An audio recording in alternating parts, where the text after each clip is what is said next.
அன்பான நண்பர்களே வணக்கம். நாம் கேட்டுக்கொண்டிருப்பது திரு இந்திரா சௌந்தரராஜன் அவர்களின் சிதம்பர ரகசியம். வாசிப்பது ஸ்ரீலதா தயாளன்.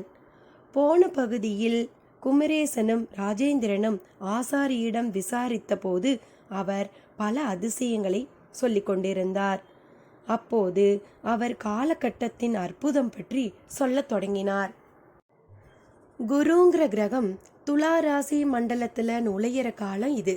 காவிரி ஆறு துலாம் ராசிக்கு உரியது.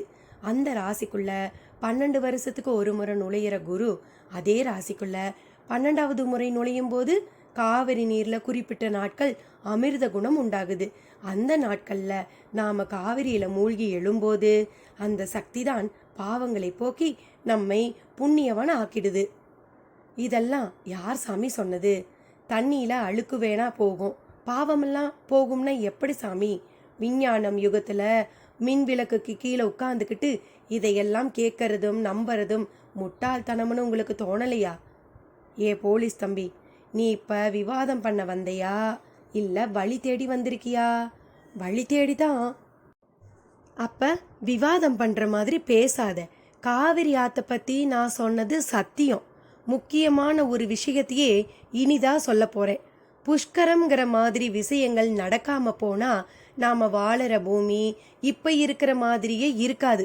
வேற எப்படி இருக்கும்னு கேட்டால் எப்பவும் யுத்தம் நடந்து குண்டு வெடிச்சுக்கிட்டே இருக்கிற வளைகுடா பிரதேசம் போல மாறி இருக்கும். குப்பை சேர சேர அதை அப்புறப்படுத்துகிற மாதிரி பாவம் செய்ய செய்ய மனுஷன் அதை குறிக்கிற நடவடிக்கையாக தான் இந்த புஷ்கரம். இதுலேயும் குறிப்பாக தமிழ்நாட்டில் அது நடக்க நம்ம ஊரில் இப்போ நடமாடிக்கிட்டு இருக்கிற சாமியாருங்க தான் காரணம். அவங்க செஞ்ச தவமும் பூஜையும் தான் இப்போ ஆற்றுல தண்ணி ஓடிக்கிட்டு இருக்கவே காரணம்.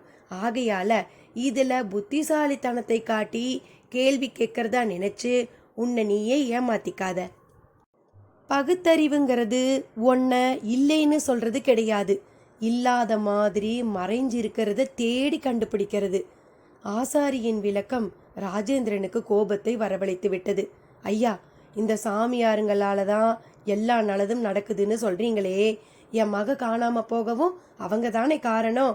நல்லவங்க பண்ற காரியமா இது என்று திருப்பி கேட்டான். ஆசாரியும் முறைத்தார். பின் பேசத் தொடங்கினார். உன் குழந்தை மரப்பெட்டியும் காணாம போக சத்தியமா சாமியாருங்க காரணம் இல்லை, சிலரோட சுயநலந்தான். அது மட்டும் இல்லை, பெட்டியோட மதிப்பும் ஒரு காரணம் என்றார். ஆசாரியின் பதில் ராஜேந்திரன் குமரேசன் இருவரையும் கூர்மையாக்கியது. என்ன சொல்றீங்க? உள்ளத சொல்றேன். அந்த பெட்டியில இருந்த ஏடுகளுக்கு விலை மதிப்பே கிடையாது. அதுல புத்துநோய் எய்ட்ஸுக்கு மருந்து இருக்குது, உன் மரண நாள் எதுங்கிற ரகசியம் இருக்குது, புழுதியை பொன்னாக்குற ரகசியம் இருக்கு, 8 சித்து பத்தின குறிப்பு இருக்குது, அதோட அந்த ஆதிசிவனை அடையிற வழிமுறையான சிதம்பர ரகசியமே இருக்குது. அதனால தான் அதை பதஞ்சலிங்கிற 5 தலை நாகம் காவல் காத்தது. ஆசாரி தன் பேச்சில் முக்கியமான இடத்துக்கு வந்து நின்றார். குமரேசனிடம் உடனேயே ஒரு கேள்வி. அவ்வளவு தூரம் விலை மதிப்பே இல்லாத பெட்டியா இருந்தா நீங்க சொன்ன மாதிரி 5 தலை நாகம் அதை காவல் காத்திருந்தா ஒரு சுயநலம் பிடிச்சவனால எப்படி கடத்திக்கிட்டு போக முடியும்? பதஞ்சலிங்கிற நாகம் தடுத்திருக்கணுமே. இப்பதான் நீ சரியான கேள்வியே கேட்டிருக்க என்றார் ஆசாரி. கவலைப்படாதீங்க, உங்க கேள்விக்கு கூடிய சீக்கிரம் விடை கிடைச்சிடும். இந்த ஊர்ல தப்பா எதுவும் நடக்காது, நடக்க சாமிங்களும் விடமாட்டாங்க என்றார். அத்தியாயம் 18. செந்தமிழில் உயிரெழுத்து 12 நான், அத்தமிழின் மெய்யெழுத்து 18 நான். ராமைய ஆசாரி நம்பிக்கையோடு சொன்னாலும் குமரேசனால் அதை ஏற்க முடியவில்லை. ஐயா, நீங்க சொல்றத நம்பிக்கிட்டு எங்களால் தேடாம இருக்க முடியாது. சாமியாருங்க மேல இவ்வளவு நம்பிக்கை வச்சு பேசுறீங்களே, ஆரம்பத்திலேயே அவங்க தடுத்திருக்கலாமே என்று எதிர் கேள்வி கேட்டான். ராமைய ஆசாரி பதிலுக்கு ராஜேந்திரனை தான் பார்த்தார். அந்த பார்வையில் பலவிதமான கேள்விகள். என் கேள்விக்கு பதில் சொல்லாம அவரை பார்த்தா என்ன அர்த்தம்? அவங்க தடுத்திருக்கலாமுங்கிற கேள்விக்கு இவருக்கு தான் பதில் தெரியும். ஆனா வாயை மூடிக்கிட்டு இருக்கிறாரேன்னு தான் பார்த்தேன். என்னது, எனக்கு பதில் தெரியுமா? என்னைய உளர்றீங்க? உளரல. சாமியாருங்கள்ல சிலர் உன் வீட்டுக்கு வந்தாங்க தானே? ஆமாம் வந்தாங்க. வெளியில் திண்ணையிலையும் படுத்திருந்தாங்க. அவங்க சொல்லித்தானே ஏட்டு பெட்டியோட மதிப்பே உங்களுக்கு தெரிய வந்துச்சு. ஆமாம், அந்த 5 தலை நாகமே காவல் காத்துச்சுன்னா அப்படி ஒரு பெரிய மதிப்புள்ளதுங்கிறது சந்தேகமில்லை தானே? எல்லாம் சரி, அதோட காவலை மீறில களவு போயிருக்குது. அப்பா கள்ளன் பெருசா காப்பான் பெருசா? எப்பவும் காப்பான் தான் தம்பி பெரியவன், களவாணி சின்னவன் தான். நாம இப்போ அதுக்குள்ளே போக வேணாம். அந்த சாமியாருங்களில் ஒருத்தர் குழந்தை எங்கே இருக்குதுன்னு கண்டுபிடிச்சிடலாம் வாங்கன்னு உங்களை கூப்பிட்டாரா இல்லையா? கூப்பிட்டாரு. ஆனால் அவங்கள நான் நம்பலை. அவங்க பின்னால் போகவும் விரும்பலை. அதான் போலீஸுக்கு வந்துட்டேன். அவர்களை நம்பி போயிருந்தா எப்போவோ குழந்தை கிடச்சிருக்கும் தம்பி. அவங்களால தான் பிரச்சனையே. அப்புறம் எப்படி அவங்கள நம்பி போக முடியும்? சரி, இப்படி பேசினா பேசிக்கிட்டே தான் இருக்கணும். அதுக்கு முடிவு ஏற்படாது. எனக்கு இருக்கிற அனுபவத்தில் சொல்கிறேன். எல்லாமே நல்லதுக்கு தான் நடக்குது. காஞ்சு கிடந்த காவிரியிலேயே தண்ணி ஓடுது. இதுவா நடக்காது? அப்போ தேட வேண்டாம்னு சொல்கிறீங்களா? உங்கள் வேலையை நீங்கள் பாருங்க. அரசாங்கம் அதுக்கு தானே சம்பளம் தருது. ஐயா, நீங்கள் கொஞ்சம் கூட வருத்தம் இல்லாமல் பேசுகிறீங்க. காணாமல் போயிருக்கிறது உங்கள் பேரன் பேத்தியாக இருந்தால் இப்படி பேசுவீங்களா? பேசுவேன். இப்போ பேசுகிற மாதிரியே தான் எப்பவும் பேசுவேன். தப்பாக எதுவும் நடக்காதுங்கிற உறுதியாக நான் நம்புறதால அப்படி பேசுகிறேன். நான் தெரியாம தான் கேட்குறேன். வந்தவன் பெட்டியை திருடினது கூட போகட்டும், பெண் குழந்தையை எதுக்கு கடத்தணும்? உங்கள் வரையில் அது பெண் குழந்தை. சித்தர்களுக்கு சிறு வயசு பெண் குழந்தைகள் பாலாங்கிற சாமி. பாலாவா? ஆமாம், பட்டு பாவாடை சட்டையோடு சின்ன கன்னி பொண்ணை பாலா அப்படின்னு சொல்லுவாங்க. படம் பார்த்தது இல்லையா நீங்கள்? அப்போ என் ஆஷா அவங்களுக்கு பாலாவா? பாலாவா பறிவிச்சு பூஜைகள் செய்வாங்க. அதுக்கு என் குழந்தை தானா கிடைச்சது? ஊரில் எவ்வளவோ குழந்தைகள் இருக்குதே. இருக்கலாம், ஆனாலும் அதில் உங்கள் பெண்கிட்ட சில சிறப்பு இருக்குதும். சிறப்பா? எனக்கு தெரிஞ்சு எதுவும் இல்லையே. தெரிஞ்சுக்காம இருக்கும், தெரியாமலும் இருக்கும். எல்லாத்துக்கும் இப்படி பதில் சொன்னால் எப்படியா? எது உண்மையோ அதை பேசுகிறவன் நான். உங்களுக்கு இன்னொரு விஷயம் சொல்கிறேன், நீங்கள் அதிர்ச்சி அடையக்கூடாது. என்னது? ஒரு சாமியார் தெருப்புழுதியை தங்கமாக்கி தந்தார் இல்லையா? அதான் கண்கட்டுன்னு தெரிஞ்சு போச்சே. அது கண்கட்டு இல்லை, அசல் தங்கம். அந்த தங்கத்தை நீ என்கிட்ட சோதிக்க தந்தப்ப நான் தான் அதை எடுத்துக்கிட்டு திரும்ப புழுதி மண்ணை பொட்டலம் கட்டி தந்தேன். அப்படியா? ஆமாம், அது ரசவாத தங்கமானு அப்புறமா பரீட்சை பண்ணினேன். ரசவாதமே தான்.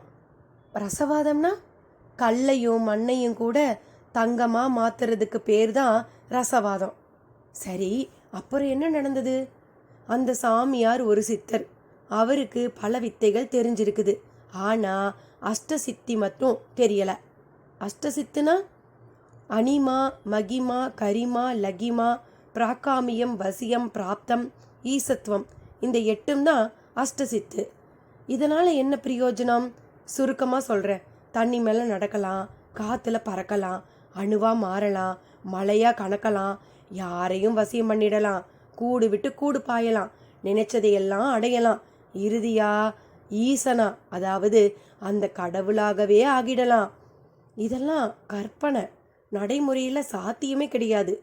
இப்படி சொன்னால் பல விஷயங்கள் காலத்தால் நடந்துட்டுருக்கு. அவசரப்பட்டு கருத்து சொல்லாதே. சரி, நீங்கள் அந்த சித்தர் விஷயத்துக்கு வாங்க. அவர் இந்த புஷ்கரத்துக்கு 2 காரணத்துக்காக வந்தார். என்ன அது? 1 நீராடல், அதாவது புனித குளியலுக்கு. அடுத்து உங்கள் மனைக்கு வந்து பதஞ்சலி கிட்ட அனுமதி வாங்கி பெட்டியில் இருந்த அஷ்டமாசித்து பற்றின ஏடுகளை எடுத்து படித்து பார்த்து அதை அடையிற முயற்சி செய்வது தான் அவர் திட்டம். அப்போ அவர் தான் பெட்டியில் இருக்கிறத திருடினவரா? அவசரப்படுறியே. நீங்கள் சொல்கிறத வச்சு பார்த்தா அப்படித்தானே நினைக்க தோணுது. என் வார்த்தைகளை நல்லா கவனித்து கேள்வி கேளு. பதஞ்சலி கிட்ட அனுமதி வாங்கி பெட்டியில் இருக்கிற ஏடுகளை படித்து பார்ப்பார்னு தான் சொன்னேன். பதஞ்சலி அதாவது 5 தலை நாகம். ஆமாம், அதுவே தான். என் மகன் திருவேங்கடம் கூட வாழைத்தோப்பில் அதை பார்த்தான். அப்படியா? ஆனால் அப்படி பார்த்ததா என்கிட்ட சொல்லலையே. அவன் பல விஷயங்களை உங்ககிட்ட சொல்லலை. இப்போ அந்த சித்தர்கிட்ட சிஷ்யனா சேர்ந்துட்டான். அது உங்களுக்கு தெரியாது. புழுதி தங்கத்தை ஆற்றுல கரைச்சிட சொன்னார் அவர். லட்ச ரூபாய்க்கு மேலான மதிப்பு கொண்டதை ஓடுற ஆத்துல கரைச்சான். அதுவும் உங்களுக்கு தெரியாது. இப்படி தெரியாதது எவ்வளவோ இருக்கு தம்பி. அப்ப தங்கம் உங்ககிட்ட இல்லையா? அதான் ஆத்துல கரைச்சிட்டதா சொன்னேனே. எங்க நாங்க கேட்டுருவோமோன்னு இப்படி ஒரு பொய் சொல்றீங்களா? முட்டாள்தனமா பேசாத. நான் வச்சிருந்தா இதெல்லாம் ஏன் உங்ககிட்ட பேசுறேன்? அதுலேயும் இத பத்தி நீங்க கேட்காமலே சொல்றேன்னா உங்களுக்கு அறிவு வேணாம்? சரி, முடிவா என்னதான் சொல்றீங்க? எல்லோரையும் சந்தேகப்படாதீங்க.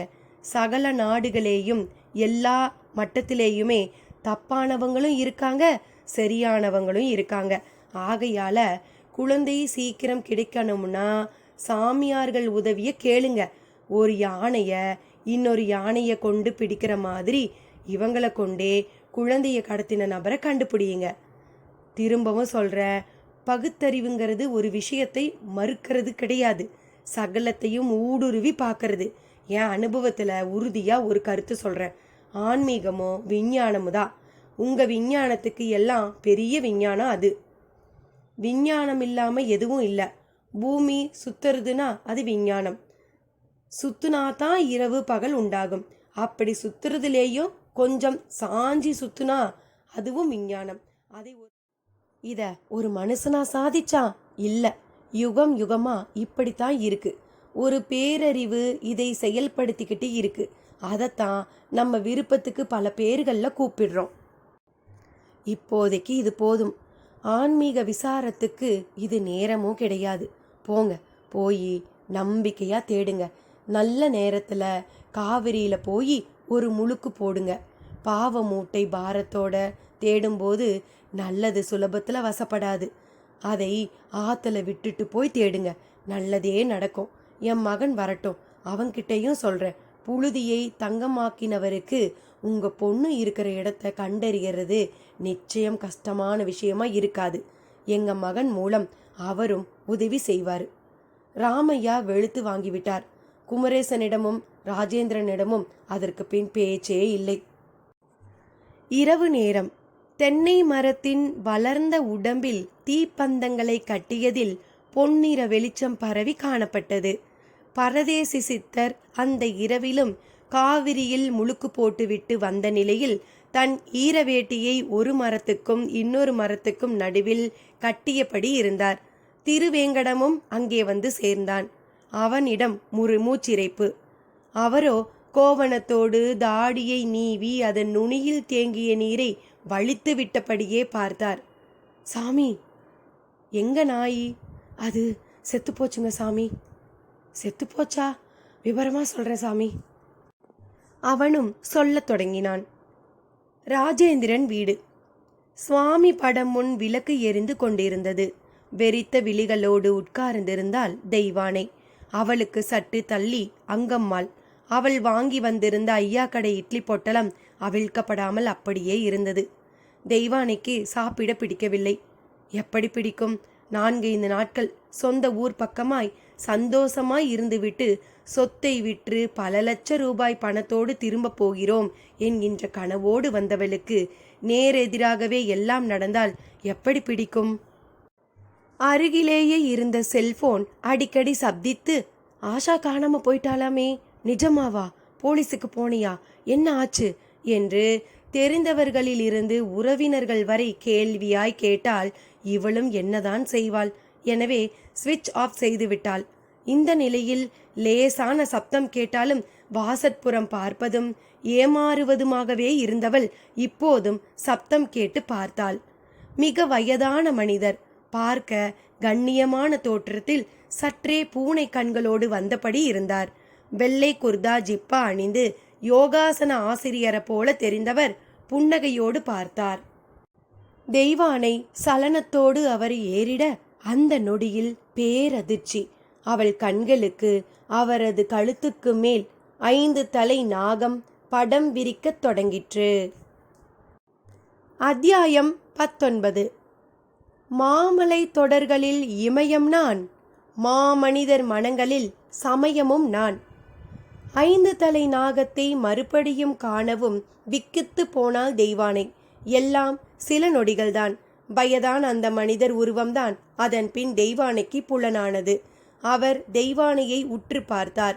அருகில் இருந்த அங்கம்மாளிடமும் இனம் புரியாத ஓர் அமைதி. அவர் பேசத் தொடங்கினார். தெய்வானேதானே மணி? ஆமா. பாவம், குழந்தையை காணாம தவிச்சுக்கிட்டு இருக்க போல. ஆமா ஆமா. என் பின்னால வா, உன் குழந்தைய பார்க்கலாம். அவர் சொன்ன வேகத்தோடு திரும்பி நடக்க தொடங்க மறுபேச்சு பேசாமல் தெய்வா அவரை பின்தொடர்ந்தாள். கூடவே அங்கம்மாளும். நீங்க யாரு என்றெல்லாம் கேட்க தோன்றவில்லை. கொல்லைப்புறம் தோட்டம் வழியாக செல்லும் ஒற்றையடி பாதையில் நடந்தார் முதியவர். இரவு நேரமாக இருந்ததால் தொடக்கத்தில் அவரை பின்தொடர முடியுமா என்ற தயக்கம் இருந்தது. என்றாலும் தெய்வா விடவில்லை. அவர் உடம்பு இரவில் ஜொலிக்கும் ரேடியம் போல ஒளிவிட்டதால் பின்தொடர்வது சிரமமாக தெரியவில்லை. தென்னந்தோப்பு. இருள் படர்ந்திருந்தது. திருவேங்கடம் அந்த பரதேசி சித்தர் முன்னால் கைகட்டி நின்று கொண்டிருந்தான். அவர் தனக்கு முன்னால் எரிந்தபடி இருக்கும் தென்னஞ்சருகுகளையே பார்த்தபடி இருந்தார். அதில் தீ நாக்குகள் பாம்பு போல எழுந்து ஆடியபடி ஒளிர்ந்தது. அவ்வப்போது தீக்குள் தன் கைகள் இரண்டையும் நீட்டி குளிர் காய்பவரை போல நடந்து கொண்டார். திருவேங்கடத்திற்கு பசிக்க தொடங்கிவிட்டது. தற்காலிகமாக அவரிடம் இருந்து விலகி வீட்டுக்கு போய் வந்தால் தேவலை என்று தோன்றியது. எனவே முனங்களாய் சாமி என்றபடியே அவரை பார்த்தான். அவரும் ஏறிட்டார். இப்படியே மௌனமா எவ்வளவு நேரம் சாமி இருப்பீங்க? காலம் பூரா இருக்கணும் தான் நினைக்கிறேன், ஆனா முடியாது போல என்றவர் பதிலில் கொஞ்சம் போல கோபம் தொனித்தது. நான் ஒன்று கேட்டா நீங்க ஒன்று சொல்றீங்களே சாமி. நீ கேட்கறது புரியுது. என்ன பசிக்குதா? ஆமா சாமி. சரி, போய் சாப்பிட்டுட்டு வா. காலையில வரட்டுமா? என்கிட்ட கேள்வி கேட்குறவங்களை எனக்கு பிடிக்கவே பிடிக்காது. எள்ளுன்னா ஒரு சிஷ்யன் எண்ணெயா நிற்கணும். சரி சாமி, சாப்பிட்டுட்டு வந்துடுறேன். இந்த ராத்திரியில் ஏதாவது வேலை இருக்குதா?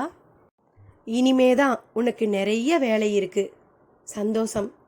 ஆனா நாய் கண்டுபிடிக்கும்னு சொன்னீங்க. அநியாயமா அது செத்து போனது தான் மிச்சம். அதை பற்றி எதுவுமே சொல்ல மாட்டேங்கிறீங்களே. அது கண்டுபிடிச்சிடுச்சு. தங்களை யார் அறிஞ்சாலும் அவங்க சாகணும்னு அந்த அகோரிகள் வாக்கு விட்டதால அந்த நாய் செத்து போச்சு. வாக்கு விடுறதா? அப்படின்னா வாக்கு விடுறதுன்னா கட்டளைன்னு அர்த்தம். அது எப்படி? அவங்க அப்படி வாக்கு விட்டா நடந்துடுமா? நடக்காம தான் நாய் செத்துதா? என்ன சாமி சொல்றீங்க? அவங்களுக்கு அவ்வளோ சக்தியா? ஆமா. ஒரு ஊருக்கு போக பல வழிகள் மாதிரி சிவபெருமானை அடையவும் பல வழி. அதுல ஒரு வழி அகோரம். அந்த வழியில போறவங்களுக்கு அகோரிகள்னு பேரு. நீ கேள்விப்பட்ட விஷயத்துக்கு பின்னால இருக்கிறவங்க அவங்க தான். காவிரி கரையோரமா புதைக்கப்பட்டது ஒரு அகோரியா தான் இருக்கணும். அவங்க இறந்தா எரிச்சிடுவாங்களே. புதைச்சா அது ஜீவ சமாதி ஆயிடுமே. சமாதி ஆனா அங்கே வழிபாடுகள் நடக்கணுமே. சமாதி ஆனா தானே. என்ன சாமி சொல்றீங்க? அங்க புதைக்கப்பட்டது அகோரியோட பிணம் இல்ல, பிணம் மாதிரி கிடக்கிறவரு. சாமி அலறாத. அவரு சமாதி யோகி. சித்தர் பாடல்ல உனக்கு பரிச்சயம் உண்டா? கொஞ்சம் உண்டு. செத்தாரை போல திரிங்கிற பாடலை கேட்டதுண்டா? இல்ல சாமி. அவரு செத்த மாதிரி கிடக்கிற யோகி. சமாதி யோகம் பழகிறாருன்னு நினைக்கிறேன். நாளைக்கு நீ போய் பார்த்தா அங்க சமாதி இருக்காது. என்னென்னமோ சொல்றீங்க, எனக்கு தலை சுத்துது சாமி. அப்ப நீ பேசாம வீட்டுக்கு போய் சாப்பிட்டுட்டு படுத்து தூங்கு. என் சிஷ்யன் என்கிறவனுக்கு எதுவும் இந்த மாதிரிலாம் இருக்கக்கூடாது. நீ முதல்ல என் சிஷ்யனுங்கிறதே மறந்துடு. அதுதான் உனக்கு நல்லது. அப்படி சொன்னா இப்படி சொல்றீங்களே. நான் என்ன உங்களை மாதிரி எல்லாத்தையும் துறந்தவனா? குடும்பஸ்தன் தானே சாமி. இந்த உலகத்துல ஒன்னை இழந்தாதான் ஒன்று கிடைக்கும். இழக்கிறதுக்கு சமமாக தான் கிடைக்கிறதும் இருக்கும். புரிஞ்சுக்கோ. புரிஞ்சுக்கிட்டேன் சாமி, மன்னிச்சிடுங்க. இனிமே இப்படி மன்னிப்பு கேட்குற மாதிரி எதையும் பேசாத. சித்தன் வாழ்க்கையில தண்டனையும் கிடையாது, மன்னிப்பும் கிடையாது. உனக்கு சில விஷயம் புரியலைனா அமைதியா பொறுமையா தொடர்ந்து கவனி. போக போக தானா புரிய வரும். இங்கே பேசி கத்துக்கிறத விட மௌனத்தில் கத்துக்கிறதுக்கு தான் மதிப்பு. உத்தரவு சாமி. போய் சாப்பிட்டுட்டு வா. உங்களுக்கு சாப்பிட ஏதாவது கொண்டு வரவா? நான் பசியை ஜெயிக்க நினைக்கிறவன். எனக்கு எதுவும் வேணாம். அப்ப பசிச்சா என்ன சாமி பண்ணுவீங்க?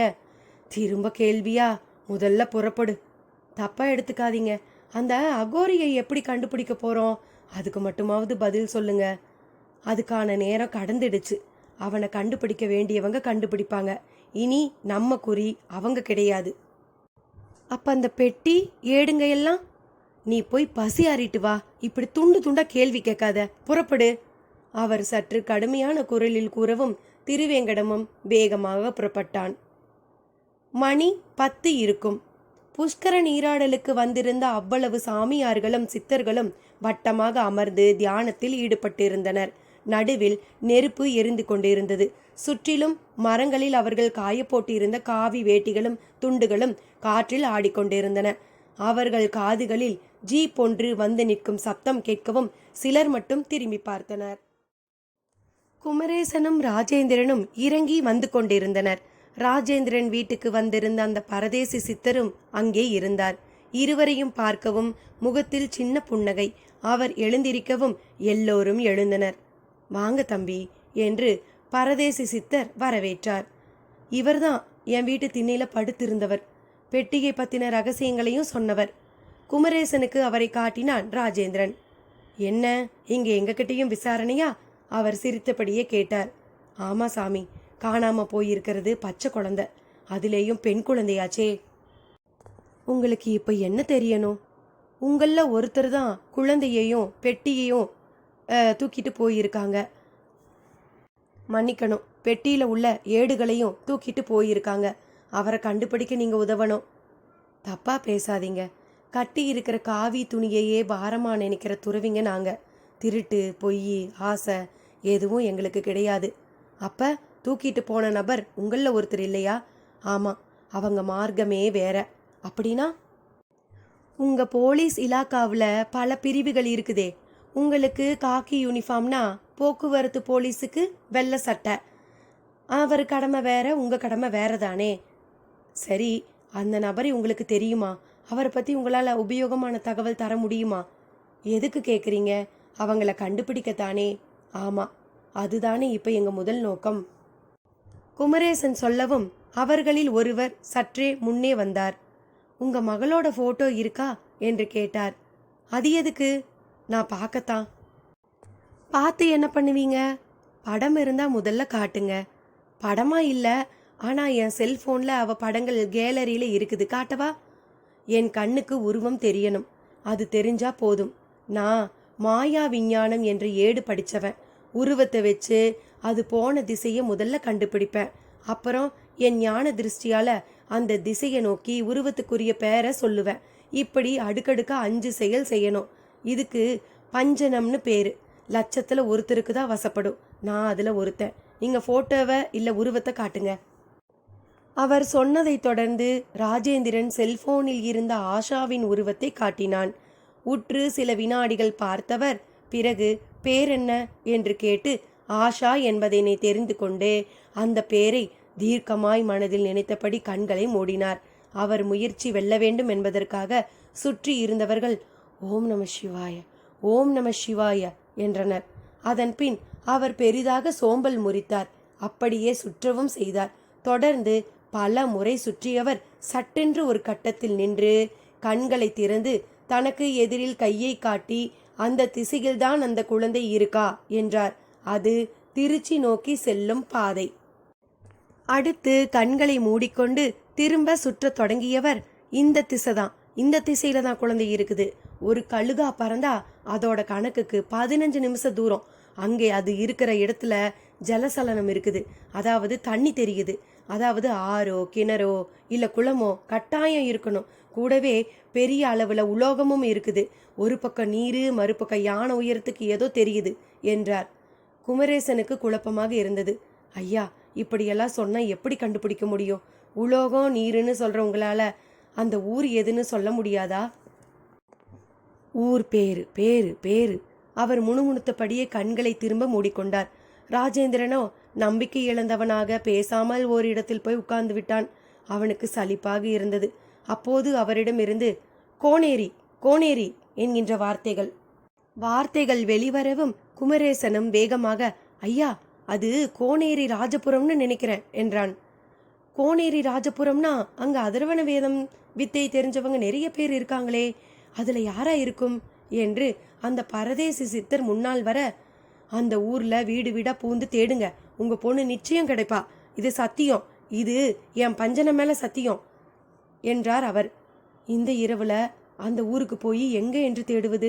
பகலில்தான் செல்ல முடியும் என்னும் நிலையில் யோசனையோடு நின்றவனை பார்த்த சித்தப்புருஷர், தம்பி தயங்கி நிக்காம புறப்படு, நடுநிசி பூஜை ஒன்று அங்கே ஏற்பாடு ஆயிட்டிருக்கு, என் காதுல உடுக்க சத்தம் கேட்குது, உங்க பொண்ணுக்கு அலங்காரமும் நடந்துட்டு இருக்கு, அடேயப்பா என்ன அழகு, என்ன அழகு! அவரிடம் பரவசம். அதை கேட்ட ராஜேந்திரனுக்கு தேல் கொட்டியது போல் இருந்தது. பூஜை முடிவில் ஏடுகளை எல்லாம் எடுத்து அக்னியில போட போறான். ஒரு ஏடு கூட இருக்கக்கூடாது, சித்த நெறியே தொடரக்கூடாது, சிவத்துக்கு ஒரு வழிதான், அது அகோரம்ங்கிறது அவங்க கொள்கை, அவன் விருப்பம் பழிக்கக்கூடாது, ஏடும் எழுத்தும் நமக்கு சரஸ்வதியும் பிரம்மாவும் ஆகும், அவங்களை காப்பாற்றியே தீரணும் என்று உரத்த குரலில் கூறவும் குமரேசனிடம் ஒரு வேகம். அதே வேளை அவர் பேச்சை மட்டும் கேட்டுக்கொண்டு புறப்படுவது சற்று நெருடலாகவும் வெக்கத்தை தருவதாகவும் இருந்தது. அந்த பரதேசி சித்தர் அதை கவனித்தவராக, தம்பி நீங்க போக தயங்கினா நான் போறேன், எனக்கு இந்த தகவல் போதும் என்று புறப்பட்டவரை தடுத்தவன், எங்க கூட நீங்களும் வாங்க போகலாம் என்றான். அதற்கு நல்லபடியா போயிட்டு வாங்க, நாங்க 9 நாட்களும் இங்கே தான் இருப்போம், எங்களுக்கு அந்த ஏடுகள் ரொம்ப முக்கியம் என்றார் அந்த கூட்டத்தில் மிக வயதான ஒருவர். தெய்வானையிடம் சொல்லிக்கொண்டு புறப்படலாம் என்று வீட்டுக்கு வந்த ராஜேந்திரனுக்கு பகீர் என்றது. வீடு திறந்திருக்க ஒருவரும் இல்லை. அவன் வந்திருப்பதை பார்த்து வந்த ஒரு பெண், ஐயா உங்க வீட்டம்மா ஒரு சாமியார் பின்னால பின்வழியா போனாங்க, அங்கம்மாளும் போனா, நான் பார்த்தேன் என்றாள். ராஜேந்திரனுக்கு கருக்கென்றது. தெய்வானை அப்படி யாரோடு எங்கே போயிருப்பாள் என்கின்ற கேள்வியும் அவனுக்குள் எழும்பியது. அத்தியாயம் 20. நல்லது மட்டுமானான் அல்லதும் நானே, இதை அறிவது அறிவு, புரிவதே ஞானம். தெய்வானையை காணாமல் தேங்கி நின்ற ராஜேந்திரனின் மனநிலை உடன் வந்த குமரேசனுக்கு நன்றாக தெரிந்தது. ராஜேந்திரா, கத்தி போய் வாழு வந்த கதையா ஒன்னொன்னா வந்துகிட்டு இருக்கு. உன் மகளை நாம தேடிக்கிட்டு இருக்கோம், இப்போ உன் மனைவியையும் காணோம், என்ன செய்யலாம்? இப்படி கேட்ட விதத்திலேயே அவனும் சலிப்படைந்து விட்டது தெளிவாக தெரிந்தது. காவல்துறையினர் தங்கள் கடமையில் துளியும் சலிப்பு அடையக்கூடாது என்பதுதான் அவர்களுக்கு பயிற்சியில் அளிக்கப்படும் முதல் செய்தியாகும். சலிப்புணர்வு ஒரு கரையான், துளி அளவு அது வந்தால் போதும், மொத்தத்தையும் அரித்துவிடும். அது தெரிந்தோ என்னவோ. சரி சரி வா போகலாம், வேலைக்காரியையும் கூட போயிருக்கிறதால உன் மனைவிக்கு ஒரு துணை இருக்குது என்றான் குமரேசன். அவன் பேச்சை கேட்டபடியே கூடவே வந்தார் அந்த பரதேசி சித்தர். வாங்க போகலாம், நேரம் கடந்துட்டு இருக்கு. இருங்க சாமி, இங்க இவர் மனைவியையும் காணோம், உங்களை மாதிரி ஒரு சாமியார் பின்னால போனாங்களாம். அப்ப பிரச்சனை இல்லை, நாம எங்க போறோமோ அங்கதான் அவங்களும் போயிருக்கணும். என்ன சாமி சொல்றீங்க? நான் மட்டும்தான் உதவி செய்யணுமா என்ன? அவங்க தவிக்கிறத பார்த்து உதவி செய்யணும்னு அவருக்கும் தோணி இருக்கலாம். குழந்தையை கடத்தினவங்களே திரும்ப வந்து தாயையும் கடத்திக்கிட்டு போயிருக்கலாம் இல்லையா? இந்த தோற்றத்துல உண்மையா இருக்கிறவங்க அப்படியெல்லாம் நடந்துக்க மாட்டாங்க. அதிலேயும் இது புஷ்கர காலம், தவறா நடக்கவே மாட்டாங்க. மிக உறுதியாக பேசினார். குமரேசனுக்கு அதன் பின் அவரிடம் கேள்வி இல்லை. புறப்படுங்க, நேரமாகிக்கிட்டே இருக்கு பாருங்க, அவர் துரிதப்படுத்தினார். குமரேசனும் ராஜேந்திரனும் அவரை தொடர்ந்தனர். ராஜேந்திரன் வீட்டை பூட்டிவிட்டு வருவதற்காக திரும்பினான். அப்போது சைக்கிளில் கந்தசாமியும் வந்து மூச்சிரைக்க நின்றான். போலீஸ் ஜீப் வந்திருக்குன்னு காதுல விழவும், ஓடி வந்தேயா, பாப்பா கிடைச்சிட்டாங்களா என்றுதான் கேட்டான். இல்ல கந்தசாமி, அதுக்காகத்தான் இப்போ ஒரு ஊருக்கு போயிட்டு இருக்கோம், தெய்வானையையும் காணோம், என்ன செய்யறதுன்னு எனக்கு தெரியல. தைரியமா இருங்கய்யா, அதான் குமரேசன் இருக்கானே. நான் இருக்கிறது இருக்கட்டும், நீ இப்ப வீட்டுல காவலா இரு. ராஜேந்திரா புறப்படு என்ற குமரேசன் ஜீப்பில் ஏறிக்கொள்ள அதுவும் புறப்பட்டது. முன்னாள் டிரைவருக்கு பக்கத்தில் குமரேசன், பின்னால் எதிரெதிராய் ராஜேந்திரனும் பரதேசி சாமியாரும். சாமி உங்க பேர் என்னன்னு தெரிஞ்சுக்கலாமா? குமரேசன் ஆரம்பித்தான். பூர்வாசிரமத்துல என் பேரு ரஜினிகாந்த், இப்ப குரு எனக்கு வச்ச பேரு தூரன். ஆச்சரியமா இருக்கே, ரஜினிகாந்துக்கு என்ன குறைச்சல்?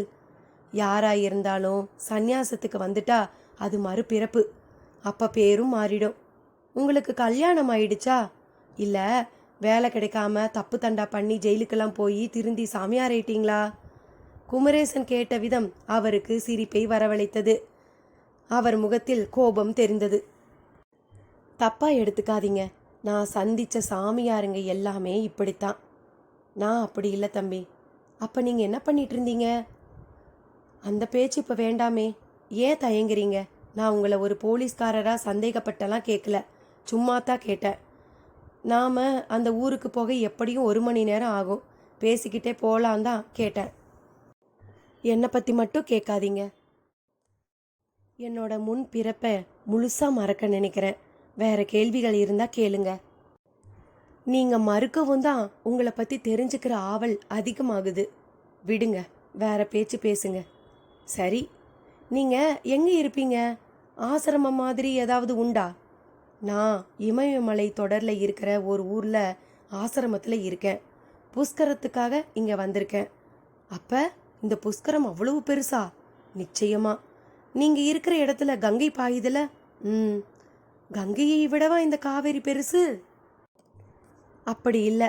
இப்போ காவிரியோடு கங்கையும் கலந்து தான் இருக்கா. கூடவே பூமியில் பாயிற எல்லா நதிகளும் இப்போ காவிரியில் கலந்துருக்கு. எங்கே கலக்குது? காவிரி தண்ணி அதோட ரூட்டில் ஓடிக்கிட்டு இருக்கு. அதை கூட கர்நாடகக்காரங்க பிடிச்சு வச்சுக்கிட்டு எங்களுக்கு போக மிச்சம்தான் உங்களுக்குன்னு சொல்லிட்டாங்க. வருஷத்தில் 1 மாதமோ 2 மாதமோ இங்கே இப்படி தண்ணி ஓடும், அவ்வளவுதான். இப்படி ஒரு நிலையில் எல்லாரும் கலந்து ஓடுதுன்னா என்ன அர்த்தம்? இதுக்கு நான் சுருக்கமாக விளக்கம் சொல்ல முடியாது, சொன்னாலும் புரியாது, விட்டுருங்க. சரி, நீங்கள் புஷ்கரத்துக்கு வந்தீங்க. காவிரி பாயிர எவ்வளவோ ஊர் இருக்கு, குறிப்பாக இங்கே ஏன் வந்தீங்க? எல்லாத்துக்கும் சரியான காரணம் இருக்குதுப்பா. ஒவ்வொரு ஊருக்கும் ஒவ்வொரு சிறப்பு. இந்த ஊருக்கும் ஒரு சிறப்பு இருக்கு. இங்கே தான் கொஞ்ச காலம் 4 வேதமும் இருந்ததா சொல்லுவாங்க. வேதம் படிக்க இது ஏற்ற ஊர். இங்கே உள்ள தட்ப வெப்பமோ இந்த மண்ணோட குணமோ எதையாவது கற்றுக்கணும்னு நினைக்கிறவங்களுக்கு ரொம்ப உதவியாக இருக்கும். அதனால தான் இளம் சந்நியாசியா காஞ்சி பெரியவர் கூட இங்கே வேதம் கற்றுக்கிட்டாரு. அதை நான் கேள்விப்பட்டிருக்கேன். போகட்டும், உங்களில் அதாவது சன்னியாசிகளில் பிரிவுகள் இருக்குதா? எல்லாத்தையும் விட்டவங்களுக்குள்ள பிரிவா? அப்படியெல்லாம் கிடையாது. ஆனால் ஒவ்வொருத்தருக்கும் ஒரு வழிமுறை இருக்குது. புரியற மாதிரி சொல்லுங்களேன். சந்நியாசிகளில் சித்த சந்நியாசி, சுத்த சந்நியாசி, ஆகம சந்நியாசின்னு பல வழிமுறைகள். சித்த சந்நியாசிகள் சுயம்பு மாதிரி, அதாவது தங்களுக்கு தாங்களே குருவாக இருப்பாங்க. வேதம், ஆகமம், சாஸ்திரம் எல்லாம் இவங்களுக்கு தேவைப்படாது. சுத்த சந்நியாசிங்கிறவங்க மந்திர உபதேசம் வாங்கிக்கிட்டு அதை சொல்லிக்கிட்டே வாழுறவங்க. எதையும் விரும்பவும் மாட்டாங்க, வெறுக்கவும் மாட்டாங்க. போகிற போக்கில் போய்கிட்டே இருப்பாங்க. ஆகம சந்நியாசிங்கிறவங்க தினமும் பூஜை செய்து மந்திரம் சொல்லி முறையாக வழிபாடு செய்வாங்க. இவங்க தங்களுக்குள்ள சிஷ்யன்களை உருவாக்கி வச்சுக்குவாங்க, காஞ்சி பெரியவர் மாதிரி. நீங்கள் இதில் எந்த ரகம்? நான் காஞ்சி பெரியவர் வழி நடக்கிறவன், ஆகம சந்நியாசி. சரி, ஏடுகள் ஏப்பம், குழந்தை கடத்தல், அந்த சந்நியாசிங்களுக்கெல்லாம் அவங்கெல்லாம் எப்படிப்பட்டவங்க? அகோரிகளாக தான் இருக்கணும். இப்போ ஒரு சினிமா கூட வந்துச்சே ராஜேந்திரா, பாத்தியா? இல்லை குமரேசா, இவர்கிட்ட எனக்கு முக்கியமாக ஒரு கேள்வி இருக்குது. எதை வச்சு நீங்கள் ஒருத்தரை மயக்கமடைய செய்கிறீங்க? நாங்கள் அப்படியெல்லாம் செய்ய மாட்டோம், செய்யவும் தெரியாது. அகோரிகள் கூட அப்படி செய்ய மாட்டாங்க. அவங்க வாழ்க்கை முறை ரொம்ப கஷ்டமானது. கோடியில் ஒருவரால் தான் அகோரியாக வாழவும் முடியும். நிர்வாணம், தியானம், ஏகாந்தம், இதுதான் அவங்க நிலை. பிணத்தை சாப்பிட்றத பற்றி? ஆமாம், உயிர் இருக்கிற வரை ஒவ்வொருவரும் சிவம். சிவத்தோட கொம்பு தான் உயிர். அது போயிட்டா சவம்.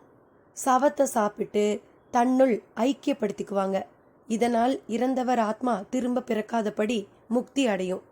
பூச்சி புழுவை விழுங்குது, பூச்சியை பறவை விழுங்குது, பறவையை பாம்பு விழுங்குது, பாம்பை கீரி விழுங்குது, கீரியை சிங்கம் புலி விழுங்குது. இப்படி ஒன்றுக்குள்ள ஒன்று அடங்கிறது ஒரு இயற்கை சுழற்சி. இப்படி ஒரு சுழற்சி இல்லைன்னா இந்த பூமி இப்போ இருக்கிற மாதிரி இருக்காது. இதே மாதிரி ஒரு விஷயம்தான் அகோரிகள் வாழ்க்கையில் நீங்கள் சொல்கிற கன்றாவிங்கிறது. இப்படித்தான் வாழணுங்கிற கட்டுப்பாட்டில் இருந்து வந்தது. இவங்க அதை உடைச்சு வாழறாங்க. உலகத்து விஷயங்கள் இவர்களையே எதுவும் செய்ய முடியாது. ஆனால் இவங்க நினைச்சா எதுவும் செய்யலாம். ஆனாலும் செய்ய மாட்டாங்க. அவங்களுக்கு பயம், வெறுப்பு, அருவருப்பு எதுவும் கிடையாது. இப்படியெல்லாம் வாழ முடியுமா? அதான் சொன்னேனே, கோடியில ஒருத்தருக்கு அது சாத்தியம். ஆனா இதை சரியா புரிஞ்சுக்காம சிலரு அகோரிகள்னு சொல்லிக்கிட்டு தப்பா செயல்படுறாங்க. இவங்க ஒரு வகையில மனசிதைவுக்கு ஆளானவங்க. அப்படி ஒருத்தர் தான் குழந்தையே கடத்தியிருக்காரு. ஏடுகளையும் எடுத்துக்கிட்டு போயிருக்காரு. இவ்வளவு விஷயம் இருக்குதா? போகட்டும். ஆமா, இவங்க இப்படி நடந்துக்க காரணம் போக போக நிச்சயம் தெரியும். இப்படி பேசிக்கொண்டே பயணித்ததில் அந்த ஊரும் வந்துவிட்டது. அதன் எல்லையில் நுழையும் போதே ஒருவித வாசம் அடித்தது. தூரன் என்கின்ற பரதேசி சந்நியாசி அதை உணர்ந்தவராய் ஜீப்பை நிறுத்தச் சொன்னார். ஜீப்பும் நின்றது. அருகில் ஒரு தென்னந்தோப்பு. இரவு நேரத்தில் ராட்சச மனிதர்கள் தலைவிரி கோலமாக ஆடுவது போல காட்சி தந்தது. அந்த தோப்புக்கு வேலி போடப்பட்டு ஓரிடத்தில் கதவுகள் அவை பூட்டப்பட்டு இருந்தன. பக்கவாட்டிலே வேலி பீந்து துவாரம் இருந்தது. நின்று அதை பார்த்தவர் அதன் வழியாக உள்ளே புகுந்தார். செல்போன் டார்ச் ஓரளவு வழிகாட்டியது. குமரேசனும் ராஜேந்திரனும் பின்தொடர்ந்தனர். என் கூட வாங்க, குங்குளிய வாட வீசுது, கூடவே விபூதி வாசம். அவங்க இங்க பக்கத்துல தான் இருக்கணும். எங்களுக்கு எந்த வாசனையும் தெரியலையே சாமி என்றான் குமரேசன். பெரும்பாலும் ஜனங்களுக்கு போக உடம்பு உப்பு புளி காரம்னு சாப்பிட்டு கோள்களோட பிடியில இருக்கும். அந்த போக உடம்புக்குள்ள நுட்ப சக்தி செயல்படாது. எனக்கு யோக உடம்பு. நுட்ப சக்தியை செயல்படுத்த கற்றுக்கிட்டவன் நான். அதனால் என்னால் வாசனையை உணர முடிஞ்சது. காக்கை, குருவி, தேனி, நாயின்னு சில உயிரினங்களுக்கு இந்த சக்தி உண்டு. பூமியில் மாற்றம் ஏற்படும் போது அதை உணரும். அதனால தான் சுனாமி மாதிரி இயற்கை பேரழிவு வருவதற்கு முன்னால் அவை உணர்ந்து படபடப்போடு நடந்துக்கும். அந்த இரவிலும் விளக்கம் அளித்தபடியே நடந்தார். குமரேசனுக்கு அவர் மேல் தொடக்கத்தில் சந்தேகம் இருந்தது. இப்போது அது இல்லை. தடுமாற்றமே இல்லாமல் பேசி வருவது ஒன்றே அவர் மிக தெளிவானவர் என்று தெரிவித்துவிட்ட நிலையில் தோப்புக்குள் நெடுந்தூரம் நடந்த அவர்கள் ஒரு கட்டத்தில் தீபப்பந்த வெளிச்சத்தை கண்டனர். ஒரு கிணறு, அருகில் பம்பு செட்டு அறை, அதற்கு பக்கத்தில் குடிசை. குடிசைக்கு வெளியே பசுமாடும் எருமை மாடும் கட்டப்பட்டிருந்தன. அங்கே சிலர் காணப்பட்டனர். சிறு பீடம் போல் தெரிந்த இடத்தில் ஆஷா அசையாமல் உட்கார்ந்திருக்க கோவில் சிலை போல அலங்கரிக்கப்பட்டிருந்தாள். அவள் முன் தூப தீப வாசனை. அவளுக்கு முன் பத்மாசனத்தில் கண்களை மூடி தியானிக்கும் நிலையில் அகோரி. அத்தியாயம் 21. உன்னுள்ளும் நான் இருக்கிறேன், உணருவதற்கு விதி வேண்டும். நல்ல மதி, நல்ல விதி, நல்ல நிதி, நல்ல கதி, அனைத்தும் நானே நானே. கண்களை மூடிக்கொண்டு அமர்ந்திருந்த அந்த அகோரியை பார்த்த நொடி ராஜேந்திரனிடம் படபடப்பு. அப்படியே ஆஷாவை அலங்கார கோலத்தில் சிலை போல் பார்க்கவும் படபடப்பு பல மடங்கானது. குமரேசா, அதோ அதோ, விடக்கூடாது இவங்கள என்று கத்திக்கொண்டே ஓட பார்த்த ராஜேந்திரனை இழுத்து பிடித்து தடுத்ததோடு வாயையும் பொத்தினான் குமரேசன். தூரன் என்ற பரதேசி சித்தரும், பதற்றம் வேண்டாம் தம்பி, இப்ப நாம ரொம்ப பக்குவமா நடந்துக்கணும் என்றபடி அருகில் இருந்த வைக்கோல் படப்பின் பின்னால் அவர்களோடு போய் நின்று கொண்டார். சாமி, என்ன இது? நாம இப்படி ஒதுங்கி நின்று அந்த நாடகத்தை பார்க்கறதுக்கா வந்திருக்கோம்? அவங்கள விடக்கூடாது சாமி என்று குமரேசனும் குமைந்தான். உண்மைதான் தம்பி, ஆனா அந்த பொண்ணு இப்ப மந்திர கட்டில இருக்கிறா. அகோரியை நீங்க ஏதாவது செய்ய போக அவ கட்டை நீக்காம அவன் விட்டுட்டா அப்புறம் அது புது பிரச்சனை ஆயிடும். இப்படி ஒரு கோணம் இருக்குதா? சரி, இப்ப என்ன செய்யலாம்? கொஞ்சம் பொறுமையா இருங்க, நடக்கிறத பார்ப்போம். இந்த மாதிரி பூஜைகள் எந்த நிலையிலேயும் பகல் பொழுதுக்கு போகாது. நிச்சயம் 3 மணிக்குள்ள முடிஞ்சிடும். இப்ப உங்க பொண்ணு யாரோ கிடையாது, சக்தியோட அம்சமான பாலாவா அவ இருக்கா. அதனால எங்களுக்கு என்ன சாமி பிரயோஜனம்? எல்லோராலேயும் தெய்வீக நிலையை அடைய முடியாது. அதுக்கு யோக உடம்பு வாய்க்கணும். பிறக்கிற நேரமும் ரொம்ப முக்கியம். என்னென்னமோ சொல்றீங்க, ஆனா என்ன பிரயோஜனம்னு கேட்டா பதில் சொல்ல மாட்டேங்கிறீங்களே. ஒரே ஒரு விஷயம் மட்டும் சொல்றேன். இப்ப அவ போய் தொட்டா பிணத்துக்கும் உயிர் வந்துடும். சாமி, குரலை ஒசத்தாத, நடக்கிறத கவனி. தப்பா ஏதாவது நடந்துடாதே. தப்பு சரி எல்லாம் பார்வையை பொறுத்த விஷயம். தைரியமா இருங்க, நான் தான் கூடவே இருக்கேனே. தூரன் சாமி அவர்களை அடக்கியவராக 60 மீட்டர் தொலைவிலான அந்த பூஜையை பார்த்தபடியே பேசினார். ஆஷா சிலை போல அமர்ந்திருந்தாள்.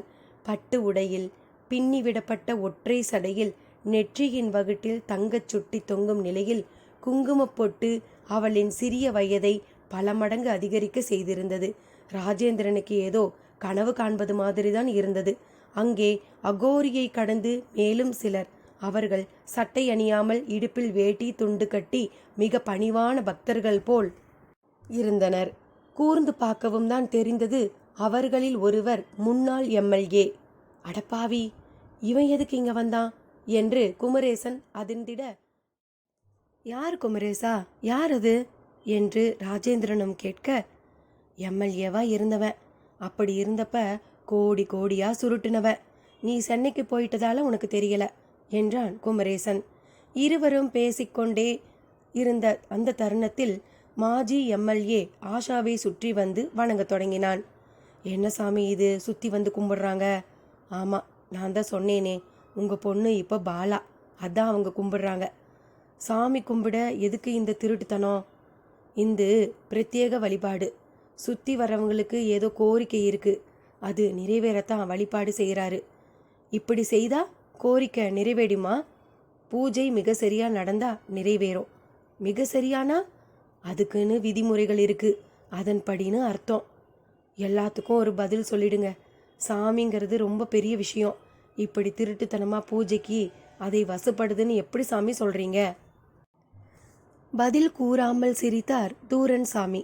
அப்போதுதான் இன்னொரு அதிசயத்தையும் அவர்கள் காண தொடங்கினார்கள். அகோரி கண் விழித்து எழுந்து ஓடத் தொடங்கிவிட்டான். அது ஒருவித ஆட்டம். சுற்றி சுற்றி வந்து உடிக்கை சப்தம் கேட்டு அரூபவர்கள் போல் ஆடத் தொடங்கினான். சாமி, நான் இந்த மாதிரியெல்லாம் சினிமாவில் மட்டும்தான் பார்த்துருக்கேன் என்ற குமரேசன் முன்னால் தூரன் சாமி மூக்கை சற்று சினுப்பினார். என்ன சாமி, ஏதோ வாடையா? எனக்கு தெரியலையே. இது பாம்பு வாடை. பாம்பு வாடையா? என்ன சாமி சொல்கிறீங்க? சாமி வந்துட்டாருன்னு நினைக்கிறேன். எந்த சாமி? நீங்கள் பேசுகிறதே புரியலையே. பதஞ்சலி சித்தர் வந்துட்டார். பதஞ்சலி சித்தர் சாமியா? குமரேசன் புரியாத பாவனையோடு கேட்ட அந்த வினாடிகளில் ஆஷாவின் பின்னால் இருந்து தலை நிமிர்த்தியது 5 தலை நாகம். அதனிடம் ஆடாத அடங்காத சீற்றம். அதை பார்த்த குமரேசனிடம் விகிர்ப்பு. ராஜேந்திரனுக்கோ அது 3வது தரிசனம். தலை நிமிர்த்திய நாகத்தை பார்த்த அகோரியும் ஆட்டத்தை நிறுத்தி கொண்டு அச்சப்பட ஆரம்பித்தான். அதனிடமோ சீற்றமோ சீற்றம். நான் சொல்லல சாமி வந்துட்டாருன்னு. இனி நமக்கு கவலையே இல்லை, பயப்படாதீங்க, இனிமேல் அவர் பார்த்துக்குவாரு என்றார் தூரன் சாமி. மாஜி எம்எல்ஏவும் மற்றவர்களும் ஓடத் தொடங்கினர். குமரேசனுக்கு எல்லாமே பிரமிப்பாய் இருந்ததால் சட்டென்று செல்போனை எடுத்து அப்படியே படம் பிடிக்க முனைந்தான். அந்த நொடியே 5 தலை நாகம் மறைந்து ஆஷா மட்டும்தான் திரையில் தெரிந்தாள். இது என்ன புதுவிதமான மாயை என்று அவன் நினைத்த கணம் அகோரி அலறிக்கொண்டு கீழே விழுந்து உருள ஆரம்பித்தான். அதனை கவனித்த தூரன் சாமியும் இப்ப போகலாம் வாங்க என்று ஆஷா அமர்ந்திருந்த மேடை நோக்கி நடக்கத் தொடங்கினார். கீழே கிடந்த தென்னை மட்டைகள் இடறியதில் குமரேசன் விழுந்து கைபேசியும் எங்கோ போனது. ராஜேந்திரனோ தடுமாறினாலும் அந்த இடத்தை கடந்து ஆஷாவை நெருங்கிவிட்டான். அவளிடமும் ஒரு களைவு.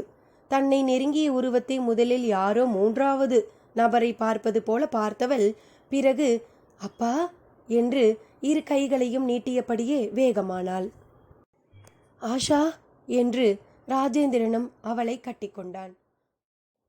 தூரன் சாமியும் அவ்வளவையும் பார்த்தவராக வாயில் நுரை கக்கியபடி தரையில் கிடந்த அகோரியை பார்த்தார். மெல்ல அவனிடம் உயிர் பிரிந்தது. சுற்றி எரியும் தீப்பந்த வெளிச்சத்தில் அதை நன்றாகவே பார்க்க முடிந்தது. அவன் காலில் குறிப்பிட்ட இடத்தில் பாம்பு கடித்த தடம். குமரேசனும் தவறவிட்ட செல்போனுடன் மெதுவாக வந்து சேர்ந்தான். என்னாச்சு? இந்த ஆள் ஏன் சுருண்டு கிடக்கிறான்? அந்த பாம்பு எங்கே என்று அவனிடம் பல கேள்விகள். 5 தலை பாம்பு தான் பதஞ்சலி சித்தர் சாமி. இவங்க வீட்டு பெட்டிய காவல் காத்தவர். சாமி, நீங்கள் இதுக்கு முந்தி சொன்னப்போ கூட நான் நம்பலை, ஆனால் இப்போ நம்புகிறேன். அதை நினைச்சாலே மிரட்டலா இருக்கு. ஆமா, எங்க அவரு? கடமை முடிஞ்சது, போயிட்டாரு. அந்த ஏடுகளும் இங்கே தான் எங்கேயாவது இருக்கணும். பக்கத்தில் இருக்கிறது பம்பு செட் அறை தான். ஒருவேளை அதுக்குள்ளே இருக்குமோ? அப்படிதான் இருக்கணும். என் மனக்குறிப்பில் தெரிஞ்ச இடமோ அதுதான். பக்கத்தில் தண்ணீர், இரும்பாலான மோட்டர் எல்லாம் இருக்குது பாருங்க. அவர் காட்டிக்கொண்டே அந்த அறை கதவை திறந்து எட்டி பார்த்தார். அங்கே சுருண்டு படுத்திருந்தாள் தெய்வானை. பக்கத்திலேயே பெட்டி இருந்தது. எடுத்து வந்திருந்த ஏடுகள் மூட்டையாக கட்டப்பட்ட நிலையில். ஆஷாவை அணைத்தபடியே ராஜேந்திரன் மனைவியை பார்க்கவும் மகளை கீழே இறக்கிவிட்டவனாய் தெய்வானை என்று வெடிப்பு குரலோடு அவளை நெருங்கி எழுப்ப முயன்றான். கன்னத்தில் தட்டி தோலை குலுக்கி பலவாறு முயன்றதில் கண்களை திறந்தாள் தெய்வானை. எதிரில் தெரிந்த ராஜேந்திரன் முகத்தை பார்த்து வியர்ந்தாள். நீங்களா என்று ஏள முயன்றாள். ராஜேந்திரனும் ஒத்துழைத்தான். எழுந்து நின்றவள், நீங்க எப்படி வந்தீங்க என்று கேட்டாள். நாங்க வந்தது இருக்கட்டும், நீ எப்படி வந்த தெய்வான? என்னை ஒரு சித்தர் சாமி தான் கூட்டிட்டு வந்தாருங்க. பதஞ்சலி சித்தர் தானே? தூரன் சாமி கேட்க, அவரேதான் அவரேதான் என வேகமாய் ஆமோதித்தாள். ஆமா, அங்கம்மா எங்க என்று கேட்க, சற்று தள்ளி ஒரு கோணிக்கு கீழ் அவள் மயங்கி கிடப்பது தெரிந்தது. அவளையும் தட்டி எழுப்பினார்கள். ஆமா, என்ன நடந்தது தெய்வான? அதை ஏன் கேட்குறீங்க? உங்களுக்காகவும் உங்கள் ஃபோனுக்காகவும் நான் காத்திருந்தேனா? சோர்ந்தே போயிட்டேன். அப்பதான் சித்தசாமி வந்து வா என் பின்னாலேன்னு இங்கே கூட்டிட்டு வந்தாரு. என் பின்னாலேயே அங்கம்மாவும் வந்துட்டா. இங்கே எப்படி வந்த? நடந்துதான். அந்த பதில் ராஜேந்திரனை நம்ப முடியாதபடி செய்தது. தெய்வான, நாங்கள் நம்ம ஊரில் இருந்து 1 மணி நேரத்துக்கு மேலே போலீஸ் ஜீப்பில் வந்தோம். நீ நடந்து வந்ததா சாதாரணமாக சொல்கிறியே, எப்படி? சத்தியமாக நடந்துதாங்க வந்தேன். பேசிக்கிட்டே வந்ததில் பசியும் தெரியல, எந்த கஷ்டமும் தெரியலீங்க.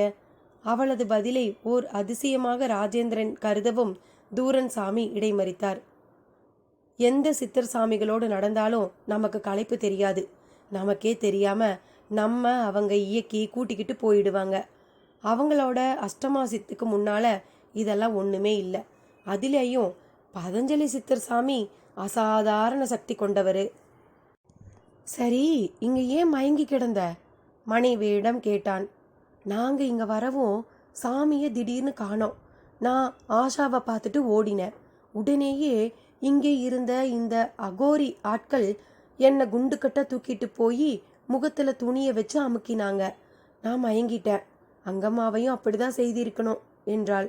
அங்கம்மாவும் அதை ஆமோதித்தாள். அப்படியே ஆட்டமா ஆடினவன் இப்படி விழுந்து கிடக்கிறானே, உடம்புல நீளம் பாய்ஞ்சிருக்கே, சாமிதான் இவனை இப்படி செய்திருக்கணும் என்றும் கூறினாள். சரி, நீங்க எப்படி வந்தீங்க என்று தெய்வானை கேட்கவும், உனக்கு ஒரு சித்தர்னா எனக்கு இதோ தூரன் சித்தர் என கை காட்டினான்.